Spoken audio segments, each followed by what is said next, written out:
John McTernan is head of political practice at PSB, a strategic research consultancy. He was a speechwriter to ex-British Prime Minister Tony Blair, and was communications director to former Australian Prime Minister Julia Gillard. The opinions expressed in this commentary are his own. CNN Theresa May has to go.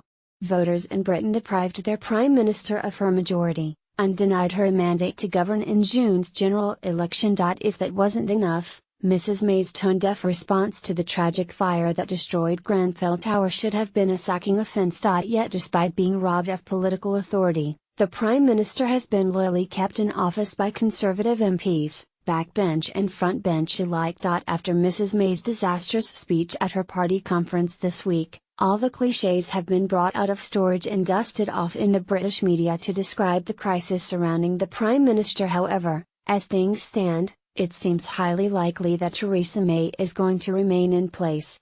This is not to say that the speech was not a disaster. It was. Indeed, it was the worst leader's speech that I have ever seen.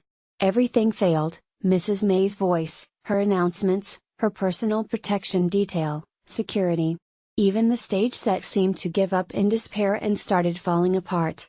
This speech will be taught for as long as political communications is studied. And if Theresa May had any self-respect, she would be calling a press conference Thursday to resign. It should be very, very short. The problem is that right now, the rest of her party are unlikely to want her to do anything so dignified and in the national interest. They are, in effect, holding her in place and do not want to let her go. First, the divisions in the Conservative Party that would be revealed by a leadership contest, would only add to speculation that the government is close to being too unstable to run a country. In the run-up to the party conference, any sense that the British government had finally agreed on a truce after May's Brexit speech in Florence was blown apart after her own Foreign Secretary, Boris Johnson, outlined his own vision for Brexit not once, but twice, in a 4,000-word article and an interview in two separate newspapers. Both interventions led to speculation of a leadership challenge, and overshadowed most of the conference. Second, Tory MPs fear the British voters. It was clear in the conference hall and on the fringes. After a disappointing election result in June, many Tories fear that the man they mocked this time last year, Labour leader Jeremy Corbyn, could end up in Downing Street if another election were held tomorrow. A sign of the fear, a fringe event at the conference titled "Is the Intellectual Momentum All with the Left?"